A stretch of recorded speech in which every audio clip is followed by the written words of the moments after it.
ನಾವುಗಳೆಲ್ಲ ಎಂತಹ ದರಿದ್ರ ವ್ಯವಸ್ಥೆಯಲ್ಲಿ ಬದುಕ್ತಾ ಇದ್ದೀವಿ ಅಂದರೆ ನಿಜವಾಗಿಯೂ ಅಸಹ್ಯ ಅನಿಸುತ್ತೆ ಕಣ್ರಿ. ವಿದ್ಯಾರ್ಥಿಗಳನ್ನು ಭಯೋತ್ಪಾದಕರ ರೀತಿಯಾಗಿ ಕಾಣೋದು, ಭಯೋತ್ಪಾದಕರನ್ನು ಬ್ರದರ್ಸ್ಗಳು ಅಂತ ಕರೆಯೋದು.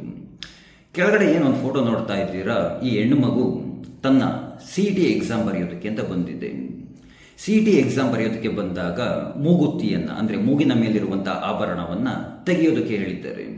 ಆ ಆಭರಣವನ್ನು ತೆಗೆಯೋದಕ್ಕೆ ಸಾಧ್ಯವಾಗಿಲ್ಲ. ಆಗ ಏನು ಮಾಡಿದ್ದಾರೆ, ಆ ಆಭರಣದ ಮೇಲೆ ಮೂಗುತ್ತಿ ಮೇಲೆ ಗಮ್ ಹಾಕಿ ಅದರ ಮೇಲೆ ಪ್ಲಾಸ್ಟರನ್ನು ಅಂಟು ಹಾಕ್ಬಿಟ್ಟು ಎಕ್ಸಾಮ್ ಬರೆಯೋದಕ್ಕೆ ಕಳಿಸಿದ್ದಾರೆ. ಇನ್ನೊಂದು ಕಡೆ ಜನವಾರವನ್ನು ತೆಗೆಸಿ ಎಕ್ಸಾಮ್ ಬರೆಯೋದಕ್ಕೆ ಕಳಿಸ್ತಿದ್ದಾರೆ. ಏನ್ರಿ ಇವು ಕತೆಗಳು? ಏನು ಆ ಚಿಕ್ಕದಾದಂತಹ ಮೂಗುತ್ತಿ ಒಳಗಡೆ ಏನು ಸ್ಪೀಕರ್ ಇಟ್ಕೊಳ್ಳೋದಕ್ಕಾಗ್ತಾ ಇತ್ತಾ, ಕ್ಯಾಮ್ರಾವನ್ನು ಇಟ್ಕೊಳ್ಳೋದಕ್ಕಾಗ್ತಾ ಇತ್ತಾ, ಅಥವಾ ಯಾವುದಾದ್ರೂ ಒಂದು ಸೆನ್ಸಾರ್ನ ಅಳವಡಿಸೋದಕ್ಕೆ ಸಾಧ್ಯವಾಗ್ತಾ ಇತ್ತಾ? ಜನವಾರದಲ್ಲಿ ಏನು ಸ್ಪೀಕರ್ಸ್ಗಳನ್ನು ಜೋಡಿಸ್ಕೊಳ್ಳೋದಕ್ಕಾಗ್ತಿತ್ತಾ, ಮೈಕ್ ಇಟ್ಕೊಳ್ಳೋದಕ್ಕೆ ಆಗ್ತಾ ಇತ್ತಾ? ಅಷ್ಟೊಂದು ಟೆಕ್ನಾಲಜಿಯಲ್ಲಿ ನಮ್ಮ ಭಾರತ ಮುಂದುವರೆದು ಬಿಟ್ಟಿದೆಯಾ? ಕೈಗೆ ದಾರವನ್ನು ಕಟ್ಟಬೇಡಿ, ಮಂಗಳಸೂತ್ರವನ್ನು ಕಳಿಸಿ, ಕುಂಕುಮ ಇಟ್ಕೊಂಬರಬೇಡಿ, ಕಾಲುಂಗುರವನ್ನು ತೆಗೆದಾಕ್ಬಿಟ್ಟು ಎಕ್ಸಾಮ್ ಬರೀರಿ.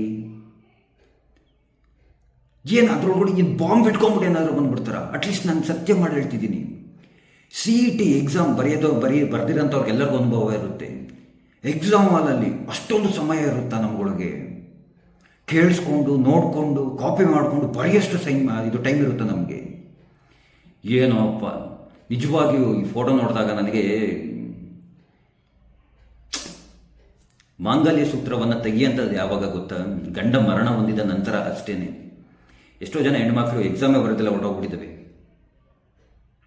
ಏನೇನು ರೂಲ್ಸ್ಗಳು, ಏನೇನೋ ಅಯ್ಯೋ, ನಾವೇನಾದ್ರು ಮಾತನಾಡಿದ್ರೆ ಏನೇನೋ ಎಲ್ಲೆಲ್ಲೋ ತೊಗೊಂಡೋಗ್ಬಿಡ್ತಾರೆ.